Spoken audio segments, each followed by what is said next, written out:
The first playoff game for the Toronto Maple Leafs is over, and my goodness, that was not fun to watch. The Leafs get shut out by Jonas Korpisalo and the Columbus Blue Jackets 2-0. And before I get into how bad the Leafs played, I have to give credit to the Columbus Blue Jackets for playing an incredibly good defensive hockey game. And as we talked about in the in the qualifier preview, we talked about how the Blue Jackets are a very good defensive hockey team. And for this Leaf team, they got to find a way to puncture that defense. And they weren't able to do so. And with the Blue Jackets not being a very good offensive hockey team, they don't really need a lot. They just need to be sound defensively, sprinkle in some goals here and there, and get it done. You go to the first period, and, it was a pretty back-and-forth game, a terrible start to the hockey game for the Leafs, though. They were slow, they were awful. Freddie had to make some big saves. And overall, a 0-0 game after one, 11-8 shots in favor of Toronto. Then we go to the second period. Again, kind of that same feel, but 14-8 in shots in favor of the Columbus Blue Jackets. So, after two periods of play, kind of an even game. It's a 0-0, kind of what we expected. You go to the third period, and 1:05 in, Cam Atkinson coming down on the far wing, and just fires at low blocker. Low blocker, I think it was, on Frederik Andersen. It just beats him. And he should have had that. He knows he should have had that. But anybody who's going to sit here and blame Frederik Andersen for this loss, you're clearly blind. They score the empty netter, Wenberg with 19 seconds left in the third period to make it a 2-0 game, and there's your final. Did the Leafs have some opportunities to score? Yeah. They also tried to be way too fancy. Too many extra passes, spinorama passes, all this. Against a very good defensive hockey team, you're not going to be able to do that.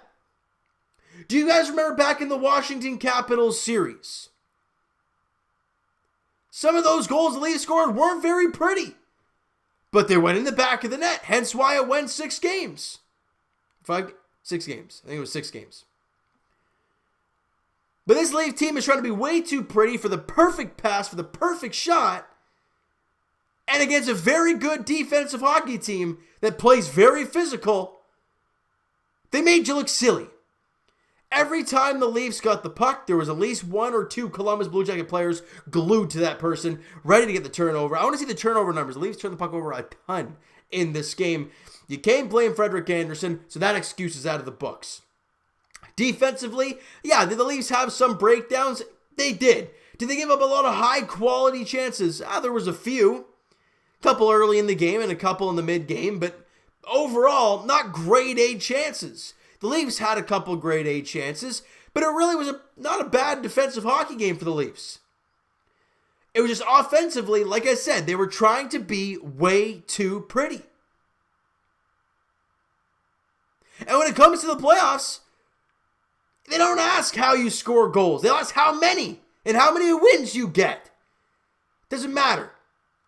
But how many passes you make or whatnot. I think it was the first power play the Leafs had. The only quality opportunity they had was like a tip in front of the net.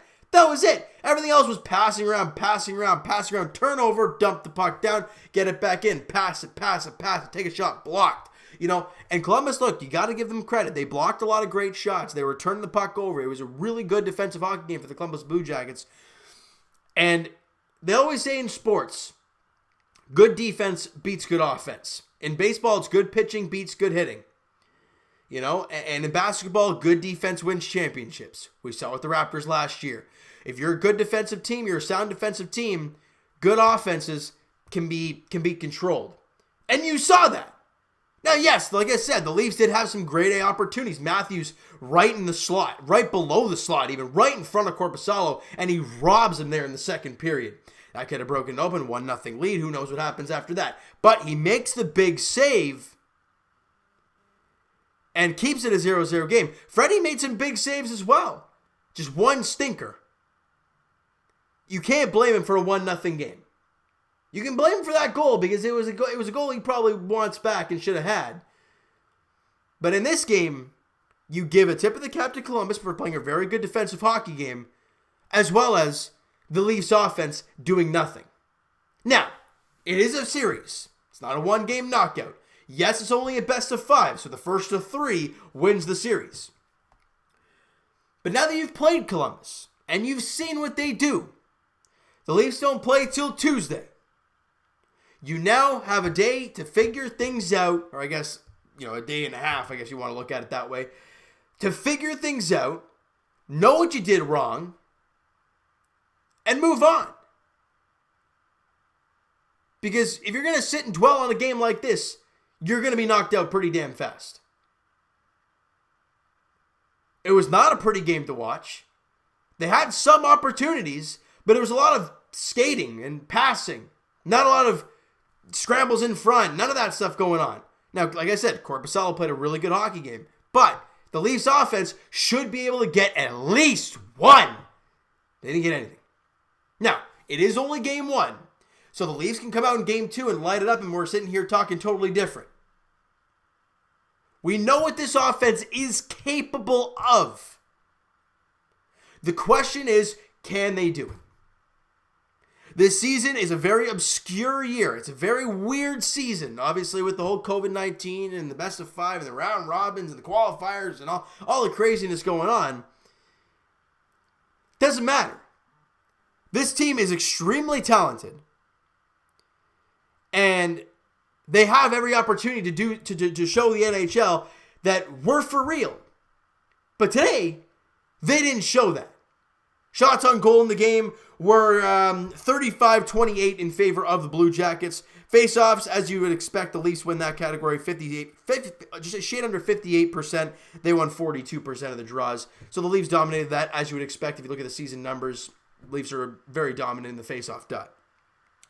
Neither team had a power play goal. 0 for 2 for the Blue Jackets, 0 for 1 for the Leafs, and they out-hit us 37-26. And I talked about it in the playoff preview. Yes, the Blue Jackets, size-wise, are not the biggest team out there. The average height for the Blue Jackets are the same as the Leafs. The weight, the Leafs actually weigh more, apparently, average-wise.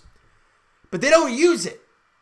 The Blue Jackets today imposed that will, that physical mentality to get the turnovers, to get the loose pucks, and the will to win. The Leafs didn't have that today. Can they have that? Can they get that moving forward? Only time will tell. But from what we experienced today, from what we saw today, it was not pretty. And it's the first real game we've seen in a long time for this team, and they did not look good. You have at least 2 more games to figure this thing out. Can they do it?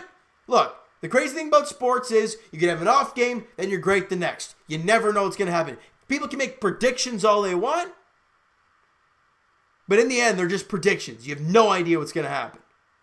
Game 2 of the qualifier round between the Leafs and Blue Jackets goes on Tuesday at 4 p.m., all right, as the Leafs look to even up the series, get that winning mentality back, and to impose themselves offensively, like, yeah, we know how to get through your defense now. Thank you very much. You want to see Freddie stay on top of his game as he was. 1 goal and 35 shots. You can't, or I guess probably 34 because they had the empty netter.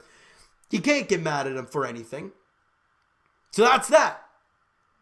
All right, like I said, game 2, 4 o'clock at Scotiabank Arena, even though it's not a home game. All right, as the Leafs look to get back into this series and to show some sort of fight, effort, whatnot.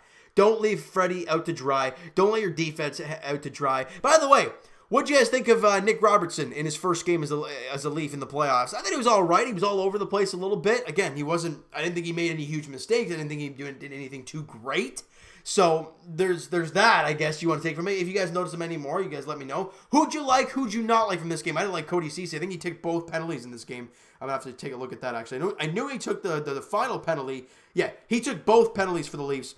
Actually, Kapanen got a misconduct there at the final horn. Didn't really matter at that point. But, who'd you like, who'd you not like from today's hockey game? And if you have any roster changes to make, what do you think Martin Marincin should get in this game at some point? Or what happened to Rasmus Sandin? I thought he was a staple for this team. You didn't see him out there today in game 1. Do you see him out there in game 2? We're going to have to wait and see. All right, so guys, that is going to do it for this one. If you enjoyed the video and did not enjoy the game today, if you're a Leaf fan, if you're a Blue Jackets fan and you love the game, smack the like button anyways. Hit the subscribe button if you guys have not already. Comment down below your thoughts on the game, your thoughts on the video. You know, like I said, who'd you like, who'd you not like, the positives you take away from a game like this, the negatives you take away from a game like this. Let me know what you guys think in the comments below. Twitter is down below for myself. Follow up, send me a DM, do all that great stuff. Also, the Instagram link is down below, so if you have not followed up the Instagram page already, please go do so, all right? And I will talk to you guys Jays Edition on Tuesday as they will hopefully get back in action against the Atlanta Braves as they look to, you know, find a way to get back and win the column after 2 tough losses there against the Nationals. They've had some time to rest and to get through things. I think Matt Shoemaker's on the mound for the Jays there on Tuesday in Atlanta. As for the Raptors, their next contest is tomorrow at 1:30 against the Miami Heat. I'll be talking to you guys right after the game, post game, against as the Raptors take on the Heat in Game 2 of the seeding games. 1 game at a time for the Raptors. Good things to come as they beat the Lakers there yesterday. A lot of good things happened there. As for the Leafs, as we've talked about, their next contest is on Tuesday at 4 p.m. as they look to get back into the win column, even up the series, and show some sort of fight and life in this series. And it all starts there Tuesday night. You lose that game, now you have to win 3 straight. So you want to win deeply that next game. It's huge. All right? So thank you so much for listening and watching. Hope you guys know the video. Talk to you guys then.